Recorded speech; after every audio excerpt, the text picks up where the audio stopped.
All right, up here in the top left-hand corner of the map is our Terran player who has several championships under his belt, is looking to get a championship here in the Team Ace Invitational. He is Incredible Miracles MVP. And down here in the bottom right, got a little bit tricked in the last game. Can he come back here and show us the PVT that Wolf claims he has? It is Oz from the team FXO. I think, I really like what MVP did last game. It's game one. If his strategy fails, fine. He thinks he's comfortable enough to beat Oz maybe in games 2 and 3, but it was kind of a cool thing to do on a map that Protoss have been doing quite well against Terrans on. It's a very open map. It's a really good map for Protoss, in my opinion, because there are a lot of different areas where the Protoss armies can really do their damage. You never really want to fight with a Protoss army without Colossi in narrow choke points. There are very few narrow choke points on Daybreak, so that Zealot, Stalker, Templar army is quite strong. And MVP just said, no, I'm not going to play a regular game against Oz. Oz has beaten a lot of really good Terrans recently, and I don't want to have to fight him in a straight-up game on Daybreak. I just don't want to. Yeah, the most notable being Tasia, I would say. He's actually lost a couple games to Terrans recently as well. Didn't fare too well to playing against SC in WCG Korea. Got beaten by him pretty badly, but he did beat Tasia and Nada in his Code S group. So yeah, definitely beating some good players. Beat Keen in the up and down matches to get into Code S as well. So he has beaten some strong Terrans. But as we were talking about earlier, MVP is on a higher level than anyone he's played before. So this is a real test for him. And you know what? I remember in Code A, after he lost like a couple games in his series against Curious, he got a little bit tilted and didn't play his best. And I wonder, we saw him misclick his units at the end of that game there. I wonder if he's going to be playing a little bit tilted right now. He might not be playing up to his best. You know him better than I do. Is that the kind of thing that affects him a lot? Yeah, I would say that he definitely does get affected by this sometimes. And, I don't think that it's not absolutely going to be the case, but if, for example, he loses one of his Stalkers early on in this game or something like that, I think he's going to snap back into his frustrated mode. And you saw, a little bit of misclicking last game, which didn't really come too much into play because either way he was going to lose that game. But MVP right now is making a factory, again, not playing his standard macro game against Oz, just avoiding it. Interesting. Yeah, although, who knows? Well, no, never mind. There's a second gas coming up from MVP. I was going to say maybe he's going to do just a Hellion pressure or something like that. We do see that sometimes in Terran versus Protoss, but he's getting a second gas, which indicates he's probably going to get a starport to follow up this factory and maybe go for Banshees again. Yeah, I think you're exactly right. Nice timing on this bunker. It's going to get finished right before Oz arrives, and it's at the top of the ramp, so Oz cannot do his trademark pressure. Had he sent his Zealot up the ramp, though, he may have prevented the bunker from finishing, so a little bit of a misstep by Oz. Making a Nexus immediately here. The SCV sees not only the Nexus, did not quite get a glimpse of that second gas. Close call there, though, and Oz taking a very risky expansion, and I have to say I'm worried for him. Based on what we've seen from MVP, Oz also has no information whatsoever from what MVP is doing. Again, he's just going by the fact that he saw the bunker. He's like, well, there's a bunker there, so you're probably expanding. Yeah, and MVP is just messing with his brain again because he is, in fact, going to switch over the starport to attack lab and get a Banshee immediately, and maybe Cloak as well. He has a bit of gas saved up, and are we going to see there's the Cloak first and the Banshee to follow up moments later. As soon as he has the money for it. Banshee started, as soon as he had that money, and he's just going to be doing a very similar build to what we saw last game, except this time with just one starport.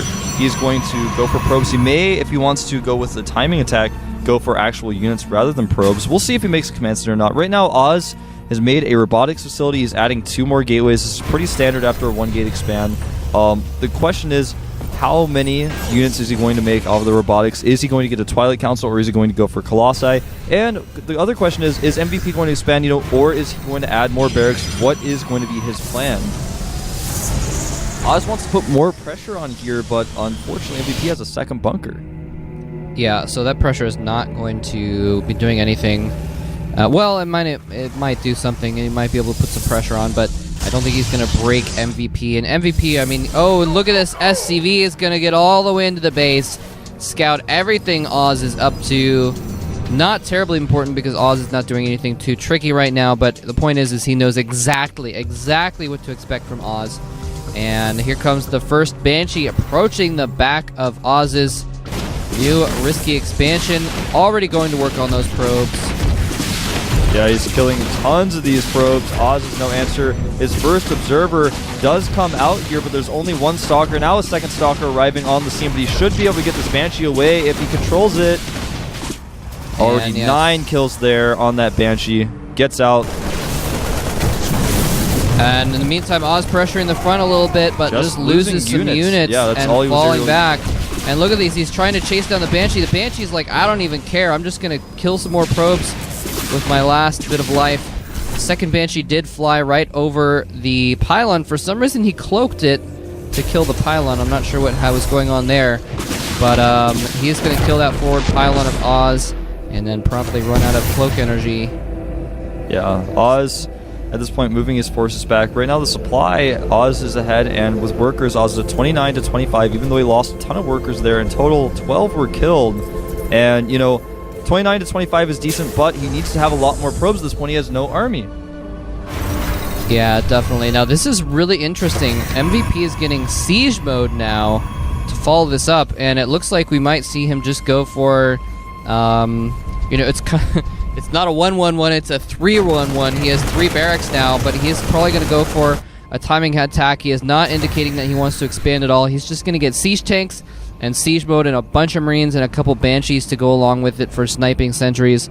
And just going to go try and kill Oz, basically. Yeah, the difficulty with this build for Oz is that he has to have a ton of Zealots to clean up the Marines. He's not going to have Colossi, but if he makes too many Zealots, guess what he's not going to have? He's not going to have enough Stalkers to deal with the 3 Banshees that also have Cloak.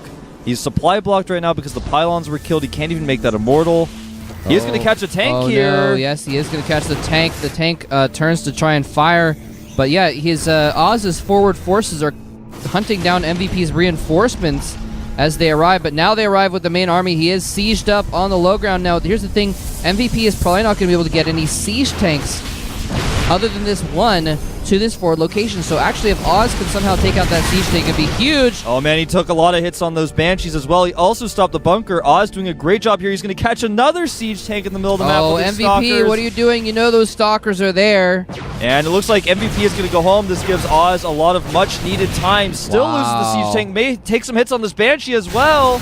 Oh, he targets down one of the Banshees, losing a Stalker. Wow, that was actually pretty good. MVP just tried to run in there, and he's chasing his forces back even more. Oh no, he's going to get caught on siege here. Oh, he's going to get here. sandwiched. Oz doing a great job with his army in the middle of the map. Yeah, he's doing really good at controlling both of these armies, picking off the reinforcements. And yeah, look at this. He has forced MVP to abandon his timing attack and just go for an expansion. MVP's like, screw it. I'm not going to be able to kill you right now. I'll kill you later instead. An expansion, but a late expansion, and one that it's going to be difficult for him to defend with all these Stalkers coming up. Meanwhile, though, MVP's Banshees are going into the main base of Oz. And they're having to target down these Stalkers since they do not have energy for Cloak. There's so many observers on. Anyways, 2 Banshees. Man, and the attack of the natural. The bunker isn't finished. Guardian Shield goes up. Good force fields. Everything trapped against those force fields. There's nowhere to run for those Marines. GG. Oz has tied up the series. And I have to say, man, that was some of the most awesome defense against that I've ever seen. Did one of the riskiest expands ever. He didn't even know it was coming. But the second he saw the tank with the pylon, he was like, all right, this is what I have to do. I have to cut off reinforcements. I have to pick off Marines that are coming. I have to pick off those tanks. Also, as long as I can stop the bunker from getting up, he's not going to be able to hit my Nexus. And I've got plenty of observers out. He had 3 to 4 Banshees total there at the end, but he not only had 1 observer, he always had at least 2 out on the map going around so he could find the Banshees. He had enough Stalkers to home when he moved out. He left some of them at home intentionally. Then he had just enough to warp in to hold off the 3 Banshees. He actually did everything right. I can't fault him for anything in that game, except maybe expanding without scouting. Yeah, that was just beautiful play altogether. And yeah, very interesting. Sometimes you see Protosses expand without scouting, and you're like, whoa, what are you doing? Like, you have no idea what they could be doing right now. And sometimes they get away with it, and sometimes they just get hit by a lot of Marines and Marauders early on, so it's really interesting to see that. But you know what? Sometimes you have to take risks, and he knew that MVP might not be knowing what he's doing. Sometimes it's actually a good thing to take an expansion when they don't think you're going to take one because it's futuristic. So it's kind of a line thing. But yeah, so the series is tied up here. Now you were talking about how before I'm trying to figure out. Do you think MVP doesn't want to play a straight up game against Oz? Yeah, I don't think so. Are you sure it's not the fact that he thinks he's just so much better that he's just trying to end the games early? That could possibly be because I just want to throw it out there. I'm not sure how familiar he is with Oz's playstyle is the thing, because Oz is a relative newcomer. He might not have even really bothered to study him or anything like that. But my point is if that was his stance, then now he has to step back and be like, oh wait, this guy actually just did really well in defending my timing attack despite having an expansion up. So I'm going to take this a little more seriously. Yeah, I think this is going to be probably the most exciting match of the three. The first game was just kind of a weird situation. The second game, MVP did a solid timing attack that was thwarted by Oz's decision-making. But our third game is going to be on Shakura's Plateau. The countdown has started. We're going to jump to the game in just a moment.